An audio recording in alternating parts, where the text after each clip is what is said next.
All right, so good day again, everyone. So another video, another set of problems.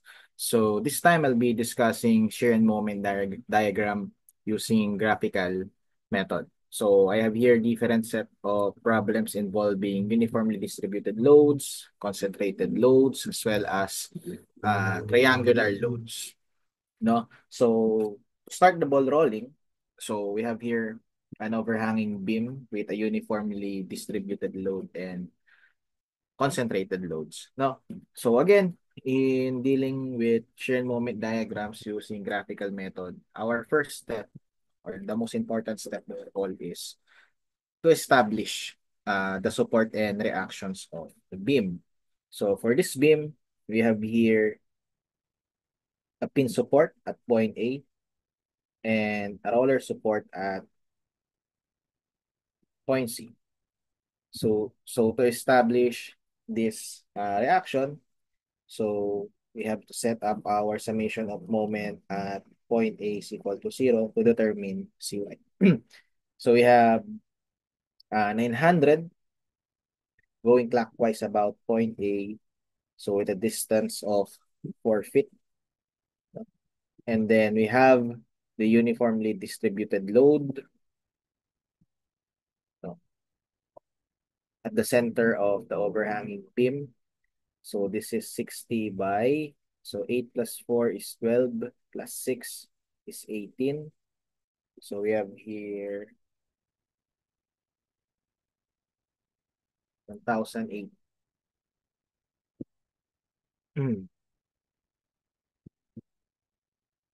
And then with a distance of 9 feet. Okay.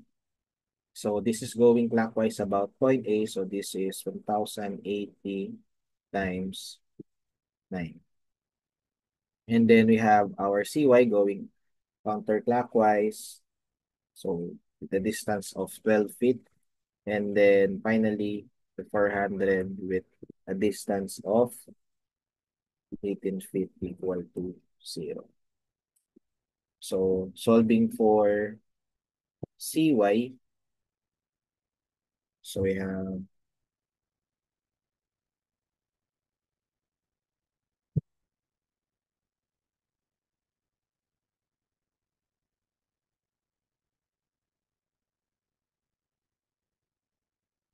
a value of 1,710 pounds upward.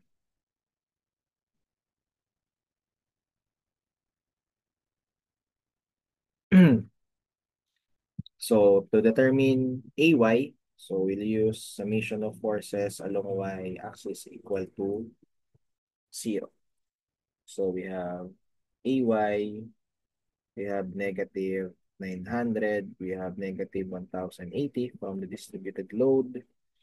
We have our CY 1,710 and then negative 400 equal to 0.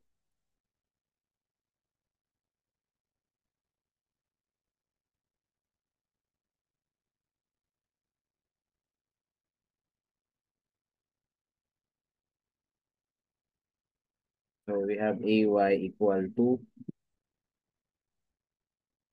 670 pounds upward. Okay. So for our next step, we'll establish our shear and moment diagram using graphical method. So we will derive our shear diagram from the loading diagram. So for us to be able to do that, so we have to list the y coordinates of the shear or the shear ordinates starting at point A. So at point A, we have for every point, again, we have two sides considering the left side and the right side. Now, so for the left side, when writing the shear diagram, when considering the shear diagram, so at left side, we'll have to consider any distributed load or area of distributed load from the previous segment. So for the right side, we have to consider all concentrated loads. So at point A, left side, we have 0 since At the left side of point B, there are no distributed loads. No? At point A, right side, however, we have a concentrated load reaction of 670. So we have to copy the previous plus 670. So 670 plus 0 is 670. So moving on at point B, so left side. So we copy the previous value of the shear coordinate. So always use plus. And then we have to consider the area of the distributed load at the left side of point B. So this is a rectangular area consisting of 60 pounds per feet of height and then 4 feet of length or base pala, base. So 60 times 4. Negative 60 times 4. So negative means downward yung intensity.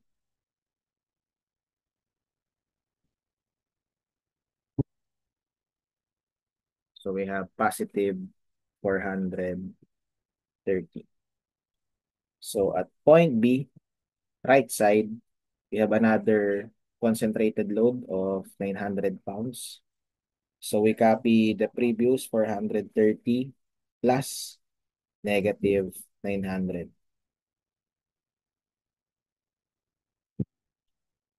So this is equal to negative 407. So moving on to point C, left side. So we copy the previous 470 plus. So the area of distributed load, left side of point C is another rectangle. So that's 60 by 8. So negative 60 times 8.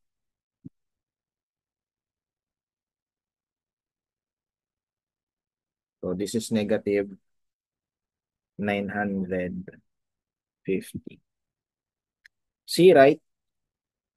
So we have negative 950 plus the concentrated load of 107.10. So that's upward.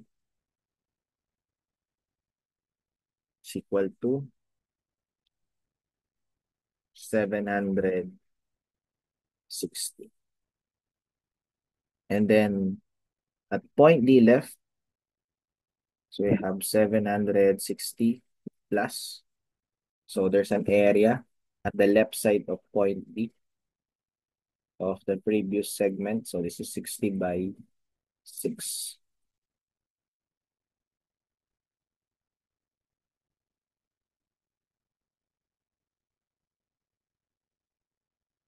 So this is positive 400. So finally at D right, so this is 400 plus the concentrated load at point D equal to 0. So finally, we have a 0 at the last point of the shear diagram. So it means that our shear diagram is most probably correct. No. So let's plot the points from our diagram. So at point A left, we have 0. Point A right, we have 670. At point B, we have 430. So let me just adjust yung diagram. So this is 670. So at point B, we have 430. And then bababa siya ng negative 470 going to negative 950. And then naangat siya ng 760. And then mapupunta siya ng positive 400 and again magko-close siya sa 0. So So to draw these lines, so makita ninyo na our beam is loaded with a uniformly distributed load. So this means that this is 0 degree, this is 0 degree, this is 0 degree. So we'll be expecting first degree here at our shear diagram. So gamitin ko na lang ito para mas clean. So upwards, then a first degree line, and then bababa siya dito, then pupunta siya dito, aangat siya at point C, and then pupunta sa point B, and then will close at point B. So this is our shear diagram. No?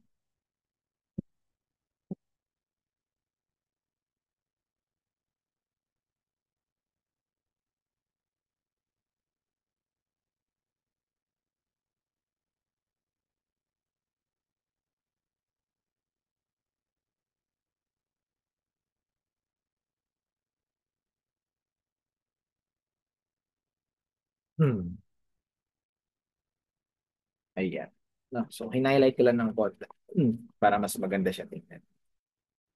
So moving on, so let's list our M ordinates. Oops. So these M ordinates will be based on the area at our shear diagram. So since there are no couples loaded at the beam, so we will not consider the right side anymore for our moment diagram. So at point A left, we have 0 since there are no area at the left side of point B. So moving on at point B, left side. So at the left side of point B, we have a trapezoidal area. So to determine the area of a trapezoid, so that's the average of the bases multiplied by the height. So we copy the previous.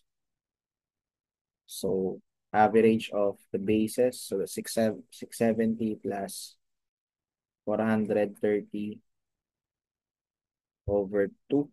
Oops. Times our length, 4 feet. So let me just write it here. So this is 4, this is 8, and then this is 6 feet. Yeah. So yielding to a value of 2,200. So point C left. So copy our previous uh, moment value. So that's plus. So another trapezoidal shape. So again, we'll get the average of their bases. So that's negative 470 plus negative 950 over 2 times 8. So this is equal to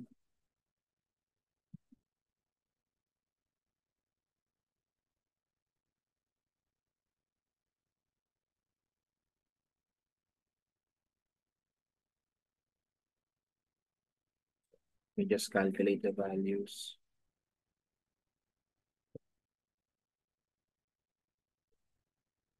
So this will result to negative 3,480 pounds-feet.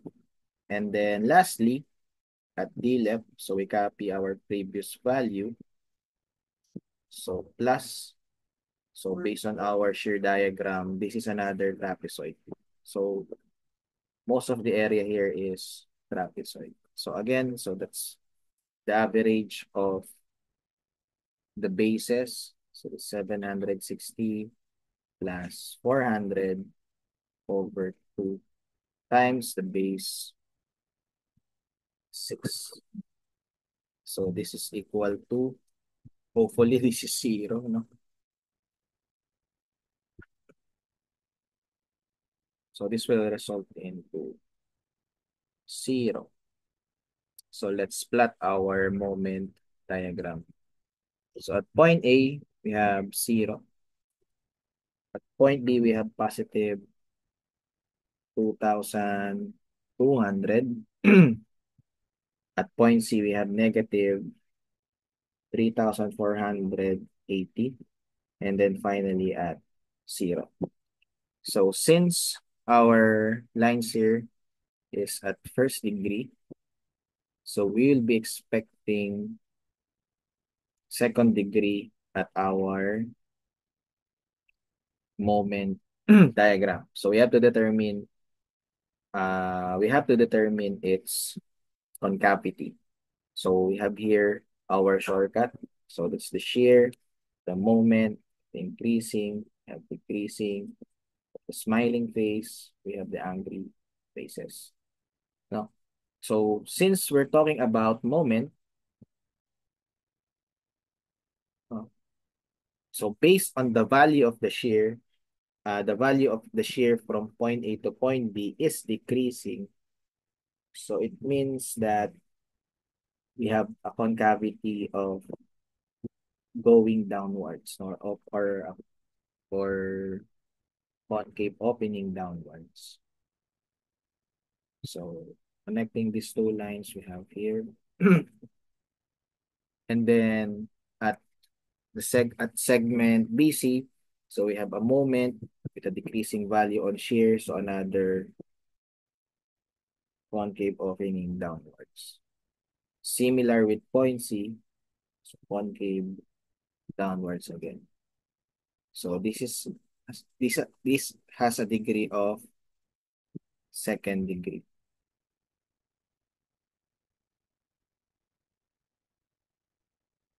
So this is our moment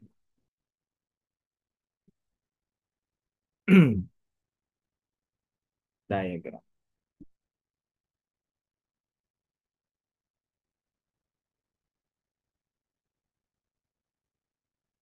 So this is our moment diagram.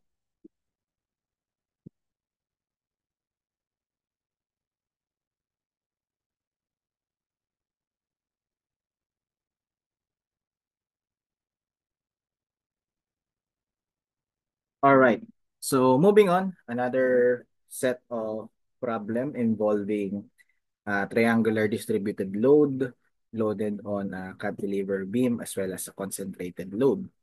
No, so the difference in approach here is that uh, at the beam, the triangular loading is already first degree. So later on, if we plot the shear diagram, the line there will be second degree, and then at the moment diagram, it will become a third degree line. No, so I already pre-solved the reactions here at the cantilever beam. So by summation of moments at point A, we have here the couple moment reaction, which is 400 kips fit moving counterclockwise. And then by summing all forces along the y-axis, we have the reaction at point A, AY, which is equal to 44 kips. So moving on to the shear and moment diagram. So let's start at point A. So at point A left side, of course, this is equal to 0 since there are no distributed loading at the previous segment. So at point A right, we have our reaction AY, which is equal to 44 kips upwards. So previous plus 44 is equal to 44. No? So we're done with point A. Let's move alongside to point B. So copy the previous. So plus. So at left side of point B, we have here a triangular distributed load. So this is the area that we'll have to consider. So area is 1/2 base times height So we have 1/2 a base of 9 feet and then an intensity of -6. So solving for the value, we have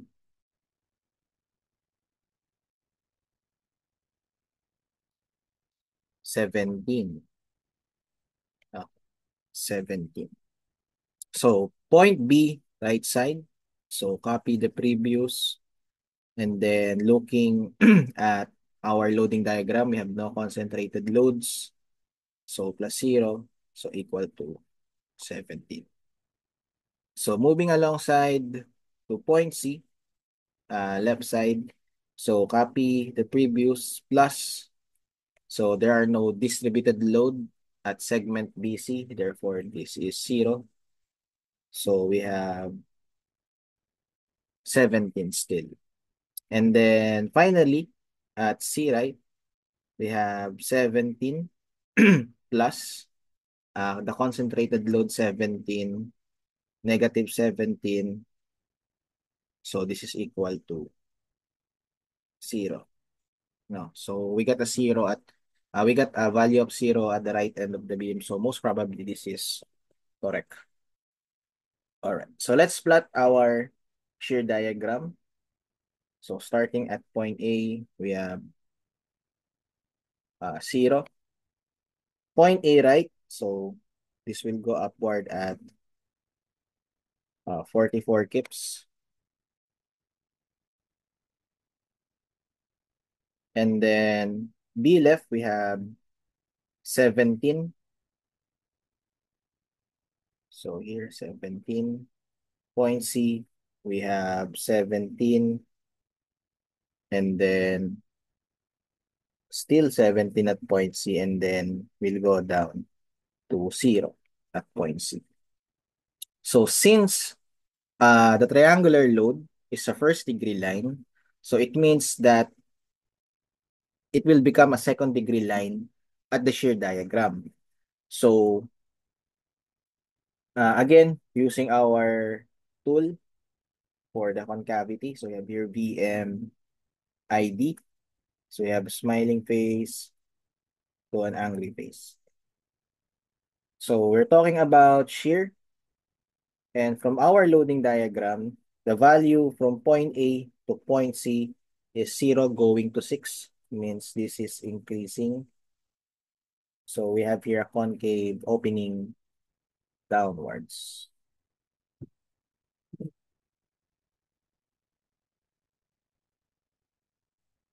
So let me just finish it. So again, this is a second degree line, or this is a parabolic line. And then from point B to C, this is a constant value. So this means this is purely horizontal. So this is our shear diagram based on the figure or based on the loading diagram. So let me just highlight this.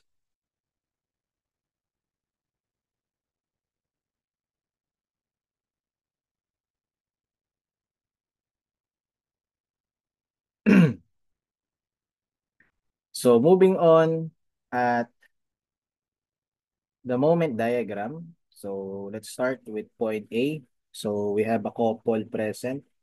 Oops. So A left will be equal to 0 since there are no area at the right side or the left side of point A. So at the right side of point A, we have couple. No? So the couple is 400 kips fit counter clockwise. So this is plus -400. So this is equal to -400. Okay, yeah, later on. So moving to point B, left side. So copy the previous plus the area at the left side of point B. So the question here is, what kind of area is this? No? So since we have a second degree line, no? So to simplify the shape, we can actually divide this area into two distinct areas. Okay. So let me separate this. So from this point, we can actually project this 17 here horizontally. And as you can see, we have developed two separate areas. So this is area 1, this is area 2. So area 1, since this has a 2 or a second degree line, this is actually a parabola, no? So just a review from our or from your geometry. So if we have here a parabola opening upwards, uh, this is the center. Mhm. So we have here the parabola. This is actually the parabola.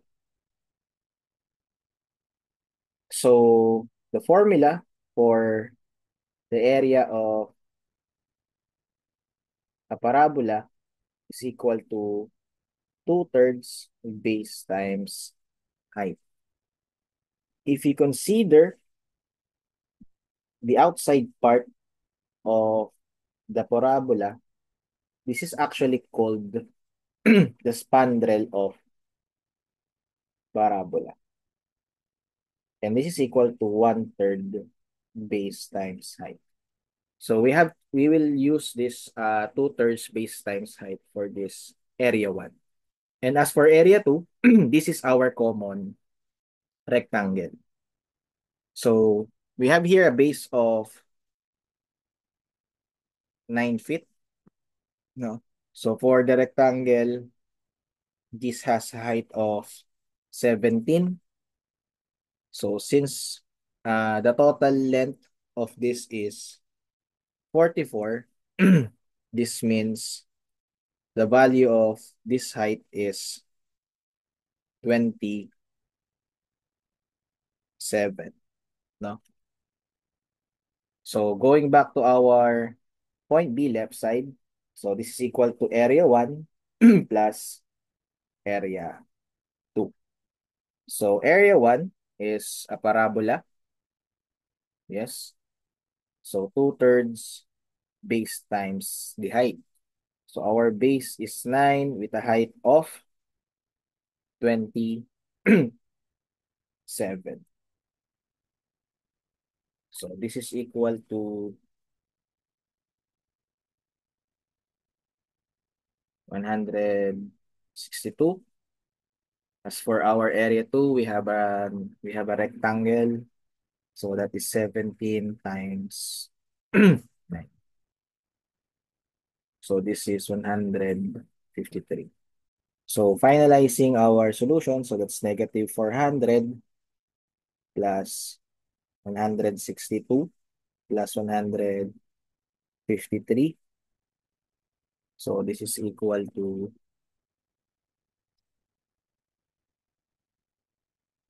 negative 85.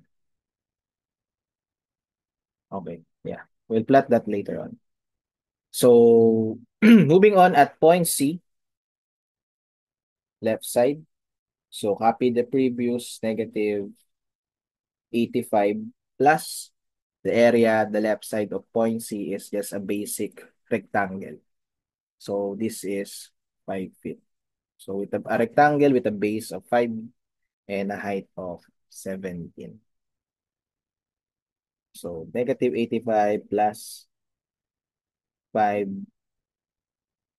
times 7.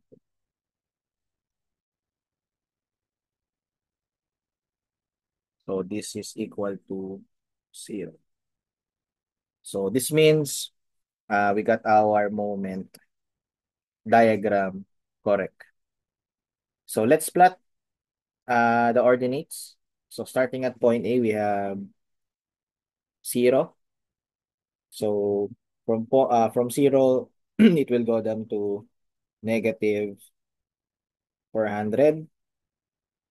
At point B, left side, we have negative 85. And then at point C, left side, we have 0.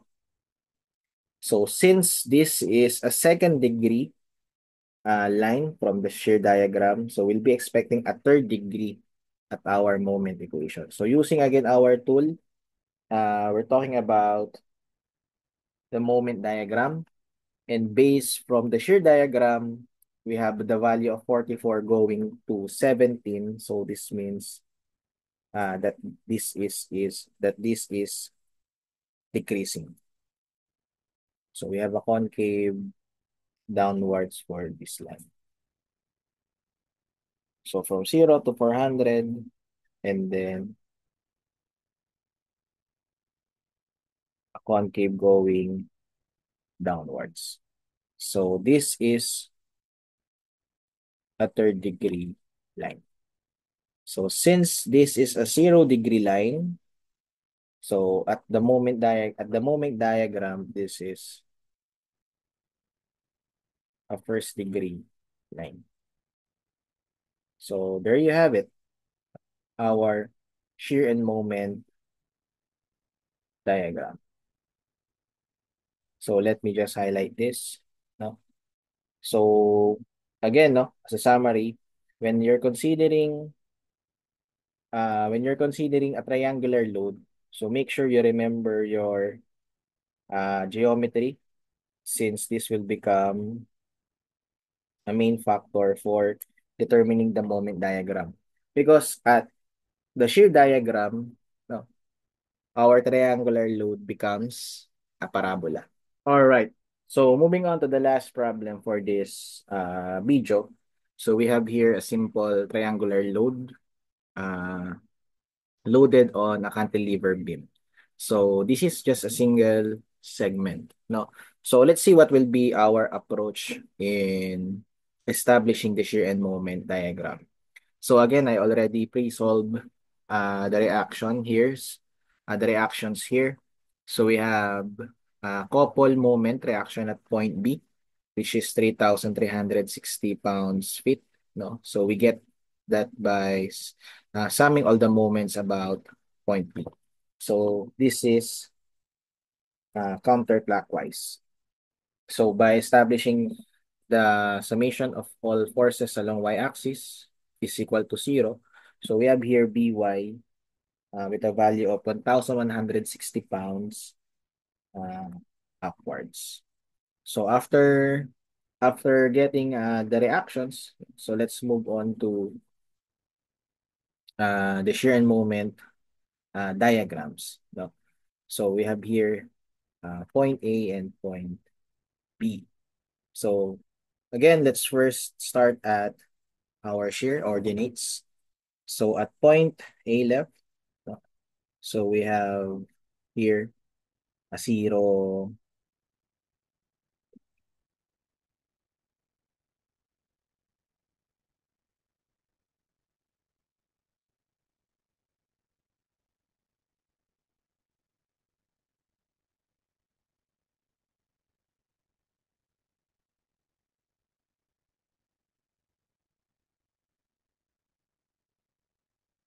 Okay, so moving to our shear and moment diagram. So we have here our influence lines as well as our shear and moment ordinates. So let's start at our shear ordinate. So A left. So again, this is equal to 0 since there are no distributed load. So however, at A right, we have 0 plus a positive 1,000 going upward. So this is equal to 1,000. Okay. At B left side, so let's copy the previous. So that's plus the area left side of point B is a triangular load. So this is 1/2 base times the height. So we have here 1/2. So our base is 12, and we have a downward intensity of negative 360. So this is equal to negative 1,160. Then finally, at B, right? So we have negative 1,160 plus our reaction of 1,160. So this is equal to 0. No? So plotting our shear diagram. So at point A, we have 0. And then we'll go upwards to 1,000. Still at point A. And then at point B left side, we have negative 1,160 and 0 at point B. So again, at our load diagram, this is a first degree line. So this means at our shear diagram, this is a second degree line. So again, using our tool, so we have here VM ID. So happy, hungry. No? So we're talking about the shear diagram. And from the value of the triangular distributed load at our loading diagram, so it goes from 0 to 360. So this means that this is increasing. So we have a concavity of opening downwards going to negative 100, negative 1,160. And then finally, this will be closed at this point. So again, this is a second degree line. So as you can see, this is a different situation based on our previous problem. Because this time, it actually crossed our x-axis. So it means that it develops a it develops a point of zero shear, and we have an inflection point at our moment diagram. So I'll call this as point C. So later on, we have to find the distance of point A to point C. No? So going back here in our M ordinate, so starting at point A, so we have our couple moment at point B. So at point A left side, this is equal to 0. So C left, no? So that is equal to the previous plus the area of the shear diagram at the left side of point C. So this is the area that we are talking about. So since this is a second degree line, so again, this is a parabola. And based on our previous problem, the area of the parabola is equal to 2/3 base times height. So based on the shear diagram, we can clearly see that the height of this parabola is equal to 1,000. However, what will be the value of the base here? So similar in the concept of triangles, so in determining these distances, we use ratio and proportion. So in parabola, we will use what we call the square property of the parabola. So we have here a common equation for the parabola, which is y is equal to 4ax squared. So solving for uh, 4a, so multiplying both sides by x squared, we have 4a is equal to y over x squared. So we can actually relate one parabola from another as long as it shares the same apex. So going back here in the shear diagram, as you can see, the parabola here is this. This is one big parabola. And the apex here is here.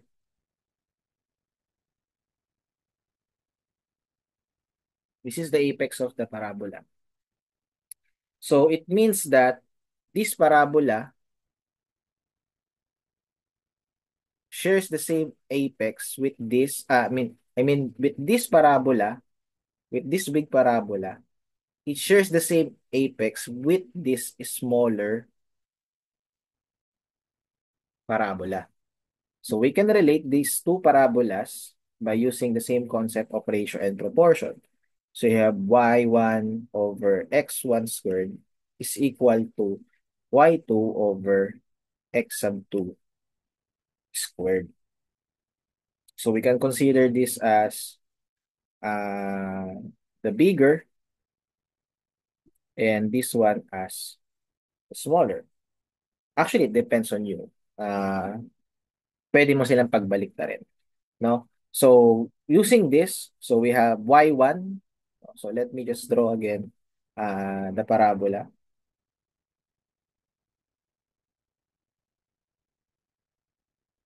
So, we have here the straight line. So, 1,000. So, we have here negative 1,160.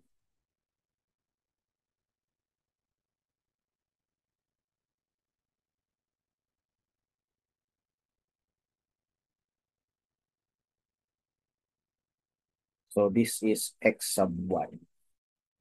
And the overall base of this parabola is actually 12 feet.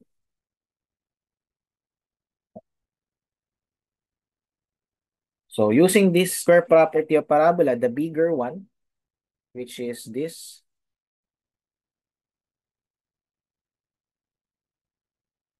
so as you can see, this is still 1,160. This is 1,000. So y sub 1 is equal to 1,000 plus 1,160 over x1, which is the overall distance, which is 12. As for our y2, the smaller parabola, the height is 1,000. Oops, I forgot to square this. And then what we're looking for is x sub 1. X sub 2 squared. So solving for x sub 2, this will yield to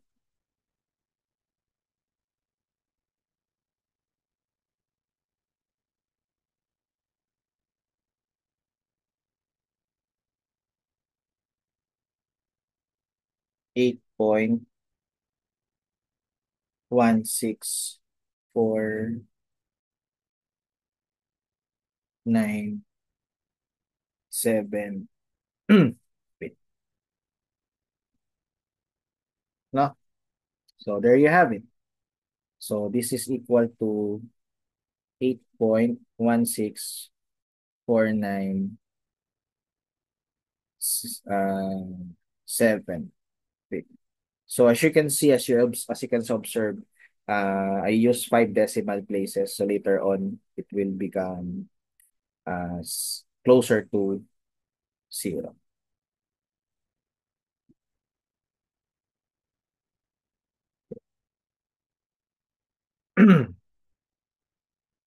So since this is a parabola, so that's 2/3 base times height. So that is plus, no? 2/3. So base is 8.16497 times the height, which is 1,000.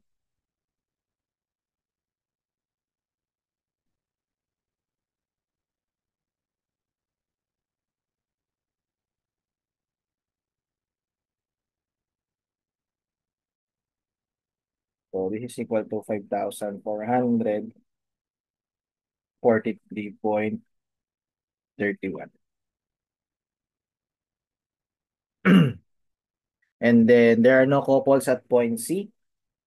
So moving on at point B left side. So copy the previous.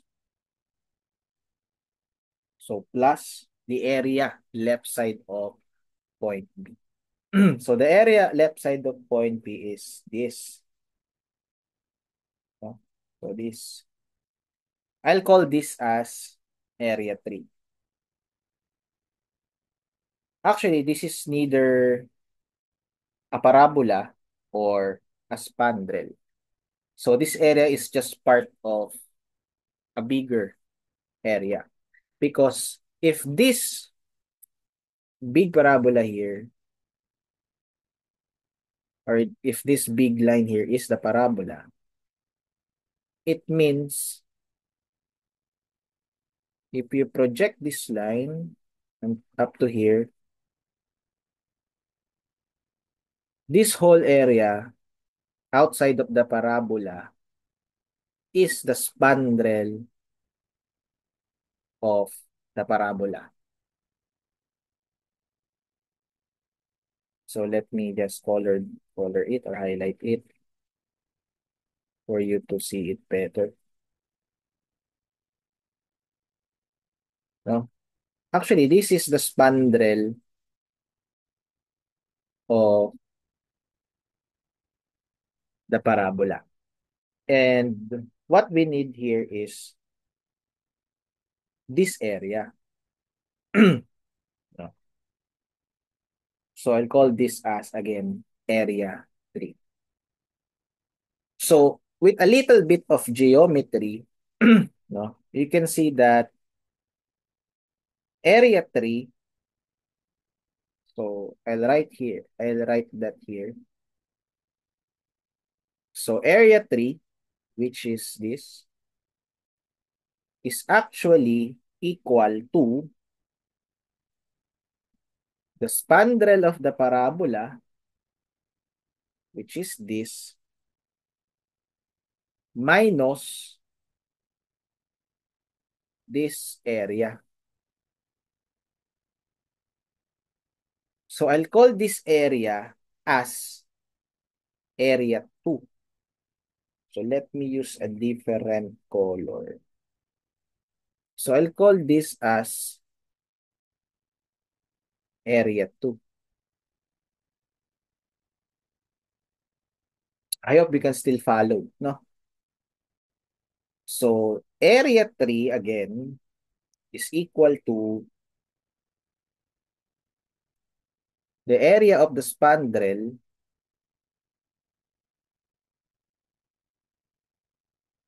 minus area 2. So what is area 2? So area 2 is actually this rectangle,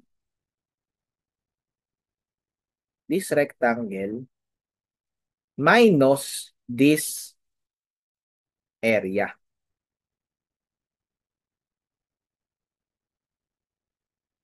So area 2 is equal to the area of the rectangle minus the area of the parabola. So to solve for area 3, so as a summary, to solve for area 3 is equal to the area of the spandrel minus area 2, and area 2 is equal to the area of the rectangle minus the area of the parabola. So solving for area 2, the area of the rectangle is actually base times the height. So that's 1,000 times 12.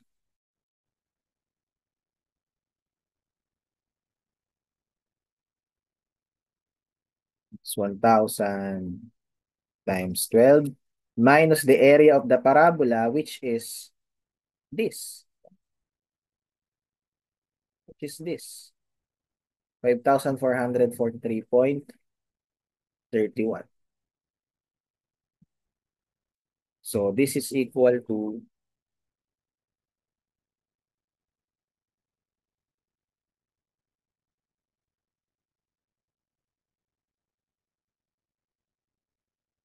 6,556.69. So to solve for area 3, so area 3 is equal to the spandrel, which is 1/3 base times the height. So we have a base of 12 and yeah. So pakita ko lang para makita nyo. So this is the spandrel of the parabola.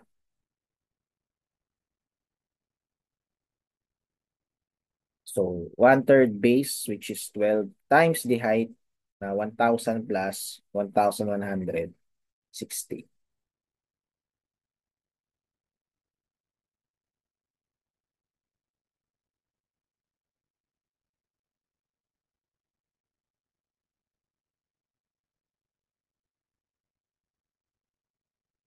So this is 8,643. Sorry, 8,640.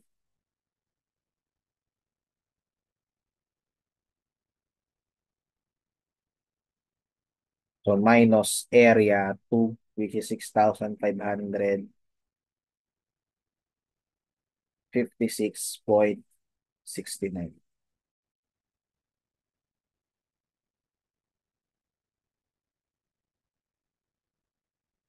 So that is equal to 2,083.31. So 2,083.30. So since that is a negative area, so this is negative 2,083.31.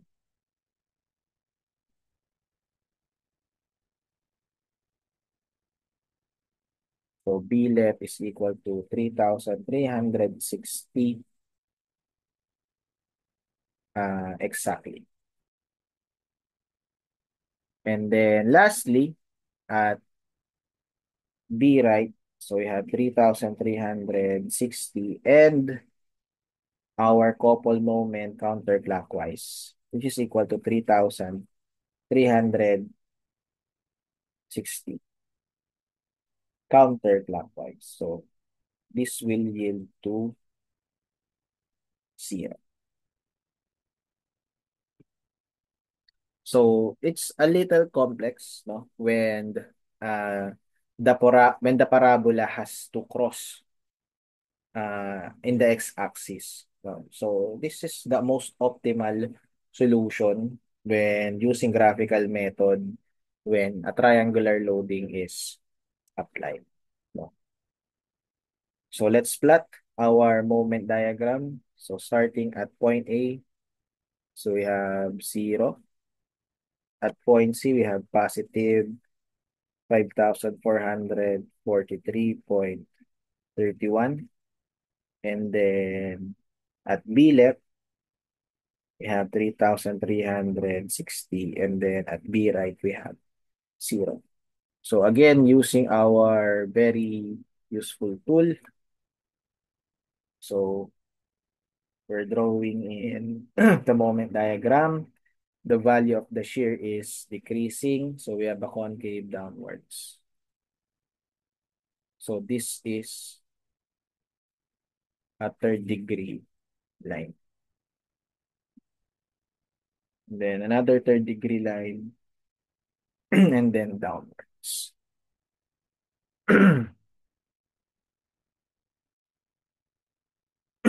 So this is our moment diagram.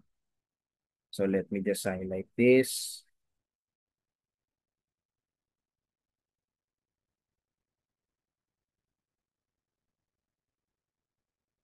So there you have it.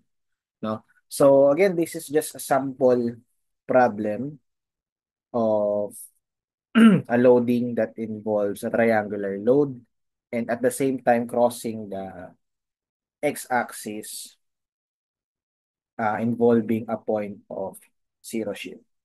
So in summary, you have to use the square property of the parabola to determine the distance, and you have to use your geometry to evaluate this smaller uh, shape to be used in the moment diagram.